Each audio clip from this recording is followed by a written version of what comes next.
Assalamualaikum warahmatullahi wabarakatuh. Selamat pagi semua. Selamat pagi anak-anak. Semoga anak-anak tetap sehat, kuat, dan tetap semangat dan bermanfaat dimanapun anak-anak berada. Yuk, untuk mengawali pagi hari ini kita berdoa terlebih dahulu. Bismillahirrahmanirrahim. Rabbi shrah li sadri wa yassir li amri wahlul 'uqdatam min lisani yafqahu qawli. Raditu billahi rabba wa bil islami dina wa bi Muhammadin nabiyyan wa rasula. Rabbi zidni ilma warzuqni fahma. Semoga dengan doa yang kita bacakan tadi menjadikan kita semakin semangat dan dilancarkan sama Allah ya. Oke. Pembelajaran hari ini yaitu kita kembali belajar tematik. Tema berapa? Tema 3, subtema 3, muatan IPA. Oke. Peduli. Peduli itu apa tuh anak-anak? Peduli itu kita peduli dengan lingkungan sekitar kita. Jadi ketika ada bunga yang layu itu karena apa? Yuk kita simak penjelasan Bu Rika kali ini. Peduli terhadap kelestarian SDA atau sumber daya alam dan lingkungan. Peduli terhadap kelestarian sumber daya alam dan lingkungan sekitar itu dapat kita lakukan dengan cara apa? Dengan cara kita peduli terhadap tumbuhan dan hewan. Yang punya hewan di rumah, yang punya tumbuhan di rumah, misalnya hewan bisa kelinci, bisa kucing, itu dirawat dengan baik. Kalau tumbuhan bisa bunga, di depan rumahnya ada bunga itu disirami setiap hari pagi dan sore. Agar apa? Agar tidak layu. Nah, hewan dan tumbuhan ini tuh memberi banyak manfaat untuk kita, untuk manusia, untuk kita semua. Jadi harus kita lestarikan atau harus kita rawat dengan baik.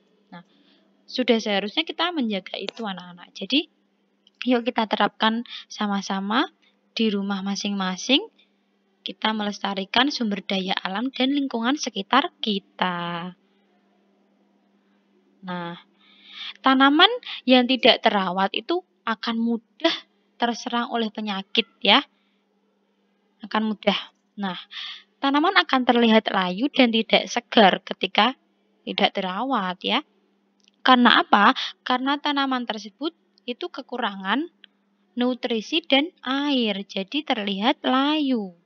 Nah, jika keadaan itu sudah terjadi, sudah berlangsung, maka prosesnya itu tanamannya nanti bisa mati karena sudah kekurangan nutrisi, juga sudah kekurangan air, layu dan akan mati. Nah, ini hewan yang tidak terawat mudah terserang penyakit. Misalnya, burung merpati yang sakit dapat menularkan penyakit ke makhluk lainnya. Jadi, ketika anak-anak punya hewan di rumah, hewan peliharaan, itu ketika misalnya ikan ataupun kucing, itu salah satunya ada yang sakit, itu harus dipisahkan biar tidak menular ke hewan lainnya, temannya ya. Selain itu, kandang dari burung merpati yang jarang dibersihkan itu akan menimbulkan bau yang tidak sedap. Jadi harus dibersihkan secara rutin. Nah, jika burung merpati didiamkan tanpa perawatan, maka burung tersebut akan mati. Jadi harus dirawat dengan baik, dikasih makan, dikasih minum ya. Nah, ciri-ciri hewan yang terawat dan tidak terawat nih. Yang pertama, yang terawat tubuhnya akan tegak dan bergerak dengan lincah. Itu yang terawat. Nah, ini yang tidak terawat ya. Hewan yang tidak terawat itu tubuhnya itu cenderung lemah, gelunglai, dan tidak bertenaga, lemes. Itu ciri-ciri hewan yang tidak terawat. Yang kedua, hewan yang terawat, bulu atau rambutnya itu terlihat bersih mengkilat.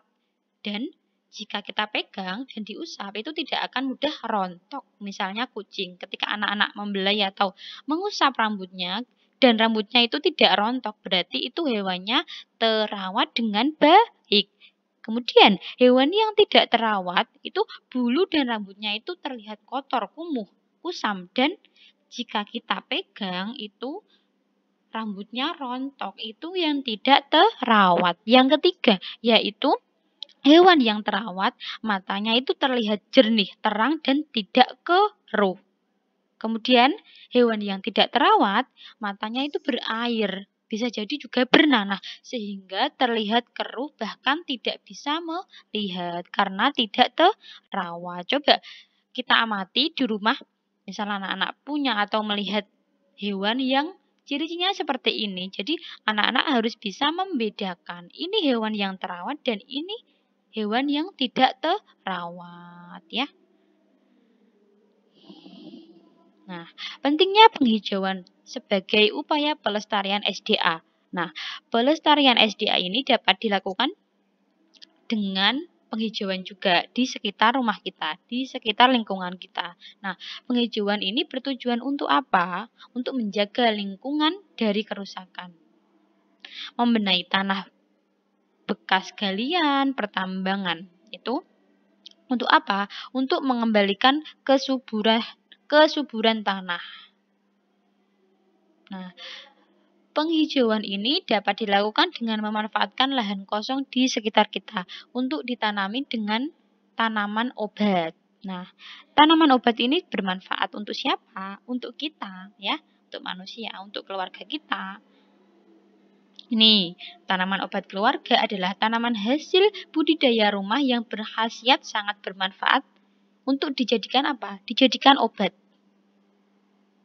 Jadi Allah menciptakan tumbuhan, hewan itu pasti ada manfaatnya.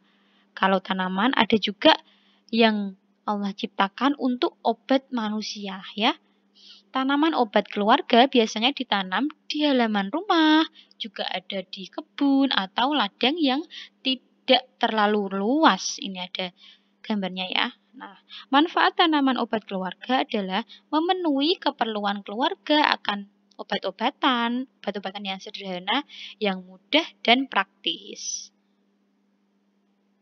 Nih, contohnya manfaat tanaman obat yang pertama temulawak. Nah, khasiatnya yaitu meningkatkan daya tahan tubuh kita, mengobati sakit kuning, diare, mah, perut kembung, pegal-pegal, menurunkan kadar lemak darah, dan mencegah penggumpalan darah. Itu manfaat temulawak. Yang kedua, yaitu daun sirih ini. Manfaatnya mengobati batuk, antiseptik atau membunuh kuman, memisan, dan obat kumur. Yang ketiga yaitu daun seledri. Biasanya ini digunakan untuk menurunkan tekanan darah. Kalau tekanan darahnya tinggi, nih minum jus seledri. Yang keempat, yaitu jeruk nipis.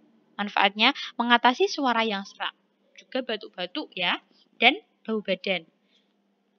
Selain itu, manfaatnya juga menambah nafsu makan kita, mencegah rambut rontok dan ketombe. Nah, manfaat yang terakhir yaitu mengobati flu dan demam. Yang kelima yaitu kunyit. Kunyit ini manfaatnya sebagai ramuan jamu, menghilangkan gatal, mencegah kanker, menurunkan kadar lemak darah atau kolesterol. Sudah selesai materi hari ini. Semoga menambah wawasan anak-anak semua. Semoga hari ini mendapatkan ilmu yang bermanfaat dan dipraktekkan di rumah, menjaga dan melestarikan lingkungan kita, dan merawat hewan peliharaan dengan baik. Cukup sekian dari Bu Rika. Mohon maaf ada salahnya. Wassalamualaikum warahmatullahi wabarakatuh.